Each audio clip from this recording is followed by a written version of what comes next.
Hi viewers, అందరికీ నమస్కారం. Welcome to Sravya's recipes. Hi అండి. ఇవాళ మన రెసిపీ బెండకాయ పచ్చికారం వేపుడు. అయితే ఈ రెసిపీ ఎలా చేయాలనేది చూద్దామా ఇప్పుడు. ఇక ప్రాసెస్ స్టార్ట్ చేద్దామా అండి. బాండి పెట్టుకొని ఆయిల్ వేడెక్కిందండి ఆల్రెడీ.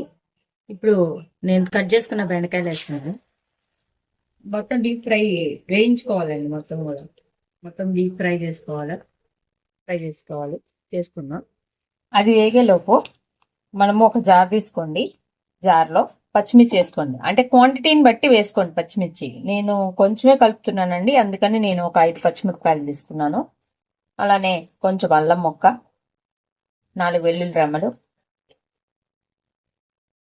పచ్చి కొబ్బరి ముక్కలు, కొంచెం ఉప్పు. దీన్ని మిక్సీ పట్టుకుని పక్కన పెట్టుకుందామండి. ఇదిగోండి, చూసారు కదా, ఇట్లా మొత్తం కూడా మిక్సీ పెట్టుకొని పక్కన పెట్టుకోవాలండి. తర్వాత ప్రాసెస్ చూద్దాము. ఇదిగోండి, మంచిగా వేగిపోయినాయి. ఈ వేపుడు చాలండి, ఎందుకంటే మరీ ఎక్కువ వేసినా మరీ క్రంచీగా ఉన్నా బాగోదు. చూడండి, ఇప్పుడు కొన్ని గోల్డ్ షేడ్ వచ్చినాయి కదా, కొంచెం అట్లా గోల్డ్ షేడ్ వచ్చేదాకా వేయించుకుందామండి. అట్లా అన్ని గోల్డ్ షేడ్ వచ్చిన తర్వాత తీసేసుకోవాలండి. అదిగోండి, మంచిగా గోల్డ్ షేడ్ వచ్చినాయి, చూసారు కదా. ఇప్పుడు నేను తీసేస్తున్నాను. వేగిపోయినాయి, తీసేస్తున్నానండి. చాలండి, ఇంతకన్నా మరీ డీప్ ఫ్రై చేసుకోకండి, బాగోదు. కొంచెం చూడండి, బాండీలో ఉన్న ఆయిల్ అంతా తీసేసానండి. ఇప్పుడు నేను కొంచెం ఆయిల్ అయితే ఉంచుకున్నానండి. ఇది కొంచెం ఆయిల్ ఉంచుకున్నాను, కావాలంటే ఇంకొంచెం ఉంచుకోవచ్చండి.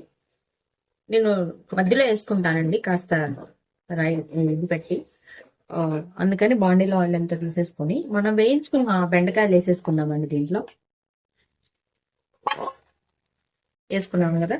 ఇప్పుడు మనం పట్టుకున్న పచ్చికారం వేస్తున్నామండి. పచ్చికారం అది మీరు పట్టుకున్నా సరే, ఒకవేళ ఎక్కువ అయితే దానికి తగ్గట్టు వేసుకోండి. ఎక్కువ అక్కర్లేదండి. ఎగ్జాక్ట్ గా ఎంత పట్టిద్దో చూసుకొని అంతవరకే వేసుకోండి. ఇలా మొత్తం కూడా కలిసేటట్టు కలిపించుకోండి. మీరు పచ్చికారం ఎక్కువ వేసుకున్నారనుకోండి, క్వాంటిటీని బట్టి చూసుకొని కలుపుకోండి. వేసాం కదా, మొత్తం వేసేసుకోకండి. అది ఎంత ఉందనేది చూసుకొని కలుపుకోండి. అది కూడా మంచిగా కలుపుకున్నాను. అయితే ఆ పచ్చి వాసన పోయేదాకా వేగనిచ్చుకోవాలండి. నేను ఇంకొంచెం ఆయిల్ పోద్దాం అనుకుంటున్నా. కొంచెం ఆయిల్ అయితే పట్టిద్దండి, ఎందుకంటే అడుగంటది. కొంచెమే ఉంచుకోండి, కావాలంటే మళ్ళీ పోసుకోవచ్చండి. మరీ ఎక్కువైతే ఇదిగా ఉంటది కాబట్టి, ఆయిల్ ఎక్కువ తినని వాళ్ళు ఉంటారు. సో అందుకని చూసుకొని వేసుకోండి. పచ్చివాసన పోయేదాకా మగబెట్టుకుందామండి. మంట సిమ్లో ఉంచుకోవాలండి. సిమ్లో పెట్టుకొని పచ్చివాసన పోయేదాకా. ఇదిగోని చూసారు కదా, షేడ్ మారింది, చూసారా, గోల్డ్ షేడ్ వస్తుంది. అట్లా వచ్చిన తర్వాత వచ్చేదాకా ఉంచుకోండి.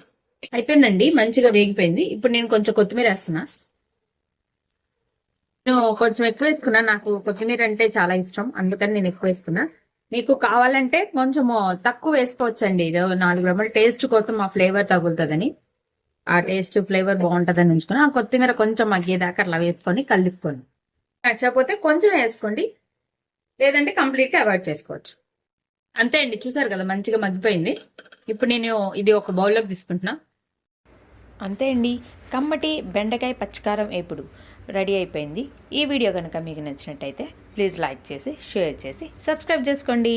Thank you for watching Sravya's recipes.